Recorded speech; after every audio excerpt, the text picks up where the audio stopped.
I hear my voice.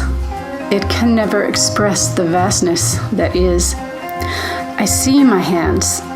They can never paint the beauty that is. I feel my heart. It cannot contain the bliss of the universe.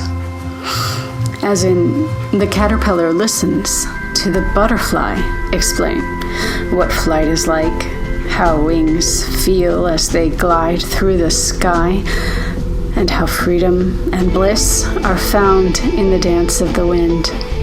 Yearning for that indescribable flourishing, desiring to become more than a crawling creature, the caterpillar wound tight into this chrysalis and surrendered to the quiet wisdom of nature, shedding its old self to make way for the bliss.